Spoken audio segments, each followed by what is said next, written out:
வணக்கம் மாணவர்களே, உங்கள் எல்லோரையும் ரோஜா தோட்டம் சேனலுக்கு அன்போடு வரவேற்கிறேன். என் குடும்பமும் நண்பர்களும் பாடத்தில் தரப்பட்டுள்ள புத்தக பயிற்சிகளுக்கான விடைகளை நாம் பார்த்துக்கிட்டு வரோம். போன வீடியோல நாம கொஞ்சம் தான் பார்த்தோம். அதனுடைய தொடர்ச்சியை நாம இந்த வீடியோல பார்க்கலாம்.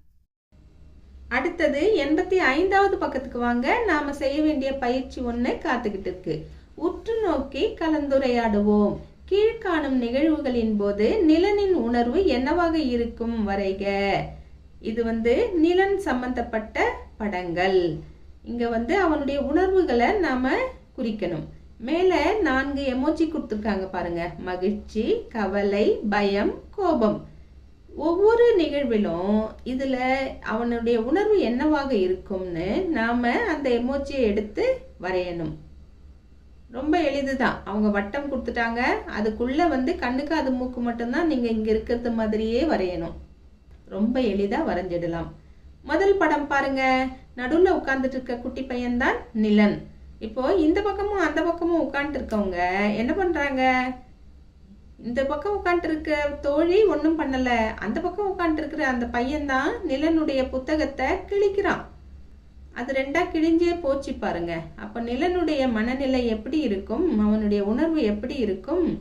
ரொம்ப கவலையா இருக்கும். ஐயோ, நம்ம புத்தகம் போச்சேங்கிற கவலை இருக்கும் இல்லையா? அப்போ கவலையை தரக்கூடிய அந்த எமோஜியை எடுத்து நீங்க இங்கே வரையணும். அடுத்தது பாருங்க. நிலனுடைய தோழி, தோழன் எல்லாருமா சேர்ந்து கிரவுண்டில் விளையாடுறாங்க. பந்து விளையாடுறாங்க. இப்போ நிலனுடைய உணர்வு எப்படி இருக்கும்? ரொம்ப மகிழ்ச்சியா இருக்கும் இல்லையா? அப்போ மகிழ்ச்சி எமோஜியை எடுத்து நீங்க வரையணும். அடுத்தது பாருங்க. கீழே வாங்க. நிலன், தோழன், தோழி எல்லாம் உட்கார்ந்துட்டு படிச்சுக்கிட்டு இருக்காங்க. ஏதோ பார்த்துக்கிட்டு சந்தோஷமா இல்லையா? இப்போ நிலனுடைய உணர்வு எப்படி இருக்கும்? மகிழ்ச்சியா தான் இருக்கும். அப்போ மகிழ்ச்சி எமோஜியை எடுத்து வரைஞ்சிடுங்க. அடுத்தது பாருங்க. நிலன் நடுவில் உட்காந்துட்டு இருக்கான். நிலன் பக்கத்துல இருக்கிற பையன் நிலனோட சண்டை போடுறான், அடிக்க வரான். ஐயோ, அவன் ரொம்ப கஷ்டப்படுவானே. இப்ப நிலனுடைய மனநிலை எப்படி இருக்கும்? ரொம்ப கோபமா இருக்கும். பாரு, இப்படி அடிக்கிறானே நம்மள அப்படின்னு முகம் அவனுக்கு எப்படி இருக்கு பாருங்க. ரொம்ப கோபமா இருப்பான். அப்போ கோபத்துக்குரிய எமோஜியை எடுத்து வரைஞ்சிடுங்க. அதுக்கு அடுத்து வாங்க.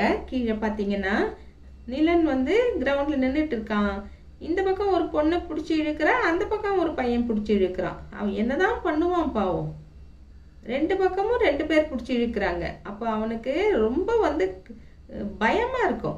என்னடா நம்ம கை கால் என்ன ஆகுங்கிற ஒரு பயம் வரும். திணறுவான் இல்லையா? அப்போ பயத்துக்குரிய எமோஜியை எடுத்து இங்க நீங்க வரையலாம். ஏன்னா 2 பேருமே டக்குன்னு கையை விட்டுட்டாங்கன்னா இவன் டப்புன்னு விழுந்துடுவான். அப்ப அந்த மாதிரி ஏதாவது நடந்துருமோங்கிற பயம் அவனுக்கு இருக்கும். என்ன பண்றதுன்னே புரியாது. அதனால இங்க பயம் எமோஜியை நீங்க எடுத்து வரைஞ்சிங்கன்னா சரியா இருக்கும். அடுத்த படம் பாருங்க. நிலன் கீழே விழுந்துட்டான். அவனுடைய தோழன், தோழி எல்லாம் பிடிச்சி தூக்கி விடுறாங்க. அவனுக்கு வலிக்குது, அழறான், கஷ்டப்படுறான். அப்ப அவனுடைய உணர்வு கவலை அளிக்கக்கூடியதா இருக்கும். அடுத்தது கீழே இருக்கிற படத்தை பார்த்தீங்கன்னா நிலனுடைய சட்டையை பிடிச்சி அவனுடைய நண்பன் பிடிச்சி இழுக்கிறான். அப்போ நிலனுடைய உணர்வு என்னவா இருக்கும்? பயமா இருக்கும். என்னடா இப்படி பிடிச்சி இழுக்கிறானே குரங்க மாதிரி அப்படின்ற மாதிரி இருக்கும் இல்லையா? அப்போ பயத்துடைய எமோஜியை எடுத்தீங்க நீங்க வரைஞ்சிடலாம். கடைசி படம் பாருங்க. 3 பேருமே உட்கார்ந்து சாப்பிடுறாங்க. நிலனும் உட்கார்ந்து சாப்பிடுறான், தோழன் தோழியும் உட்கார்ந்து சாப்பிடுறாங்க. நல்லா சந்தோஷமா சிரிச்சுக்கிட்டு சாப்பிடுறாங்க. அப்போ அவனுடைய உணர்வு ரொம்ப மகிழ்ச்சியா இருக்கும். முதல்ல தரப்பட்டிருக்கிற மகிழ்ச்சி எமோஜியை எடுத்து வரைஞ்சிடுங்க. சரிங்களா? அடுத்த பக்கம் வாங்க. செய்து கற்போம்னு கொடுத்துருக்காங்க. யார் எங்கே அமர்ந்துள்ளனர்? இங்க நிறைய குழந்தைகள் உட்கார்ந்துட்டு இருக்காங்க. வரிசையா உட்கார்ந்துட்டு இருக்காங்க.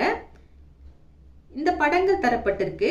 அதுக்கு கீழே கேள்விகள் கேட்கப்பட்டிருக்கு. இந்த படங்களை பார்த்துக்கோங்க. இதை பார்த்து பார்த்து நம்ம கீழே கேட்கப்பட்டிருக்கிற கேள்விகளுக்கு விடை சொல்லணும். முதல் கேள்வி என்ன கேட்டிருக்காங்கன்னா, பிரியாவின் இடது பக்கத்தில் அமர்ந்திருப்பவர் யார்? பிரியா எங்க இருக்கான்னு முதல்ல பார்க்கணும். முதல் வரிசையில 4ஆவதா பிரியா உட்கார்ந்து இருக்கா. பிரியாவுக்கு இடது பக்கத்துல யார் இருக்காங்க அப்படின்னு தானே கேட்டிருக்காங்க. நீங்க என்ன பண்ணணும்னா, உங்களுக்கு நீங்க உட்காந்துட்டு பாக்குறீங்க இல்லையா, உங்களுக்கு இடது பக்கத்துல யார் உட்காந்துருக்காங்கன்னு பார்க்க கூடாது.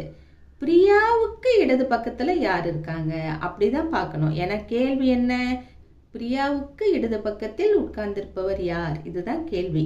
நல்லா புரிஞ்சுக்கிட்டு பிரியாவுக்கு இடது பக்கத்துல யார் இருக்காங்கன்னு பாருங்க. வினைன்னு கொடுத்துருக்காங்க பாருங்க, விடையை அவங்களே கொடுத்துருக்காங்க. யாரு உட்காந்துருக்காங்க, வினை. இப்ப மீதம் இருக்கிற கேள்விகளுக்கு விடையை நாம் எழுத வேண்டும். இரண்டாவது கேள்வி என்ன, இரண்டாவது வரிசையின் நடுவில் அமர்ந்திருப்பவர் யார்? இரண்டாவது வரிசைய பாருங்க, 5 பேர் இருக்காங்க. 5 பேர்ல நடுவுல உட்காந்துருக்கவங்க யாரு, மேரி. எடுத்து எழுதிடலாம்.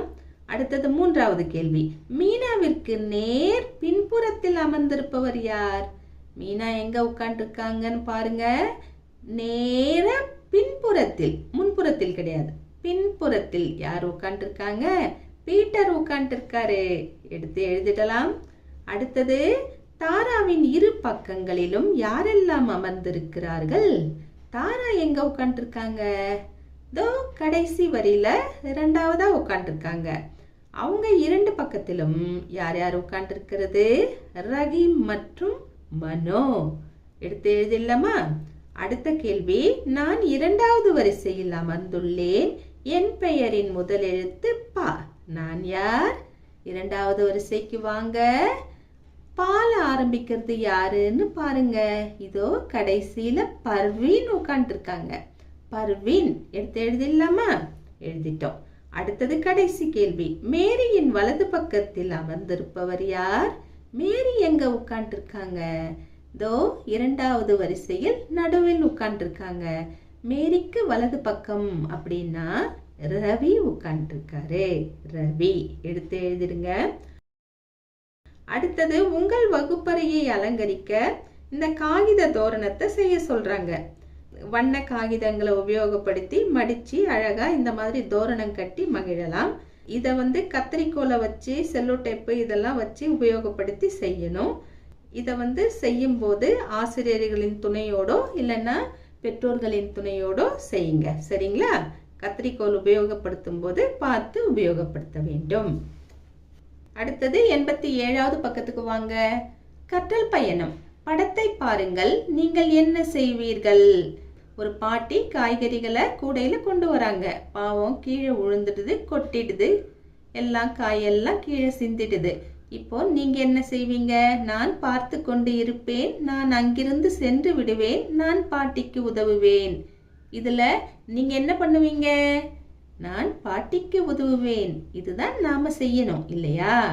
அதுதான் அழகு, அதுதான் புத்திசாலித்தனம். இதை டிக் போட்டுக்கலாம். அடுத்த கேள்வி, என் நண்பரின் பெயர் டேஷ். அவனுக்கு அவளுக்கு பிடித்த உணவு டேஷ், விளையாட்டு டேஷ், வண்ணம் டேஷ், பழம் டேஷ்னு கொடுத்துருக்காங்க. உங்கள் நண்பன் பெயரை எழுதலாம், இல்லைன்னா தோழி பெயரை எழுதலாம். எழுதிட்டு அவனுக்கு பிடித்த உணவு, வண்ணம், விளையாட்டு, பழம் எழுதலாம். ஒரு உதாரணத்துக்கு நான் எழுதட்டுமா? என் நண்பரின் பெயர் மணி. அவனுக்கு பிடித்த உணவு இட்லி. அவனுக்கு பிடித்த விளையாட்டு ஊஞ்சல் ஆடுதல்.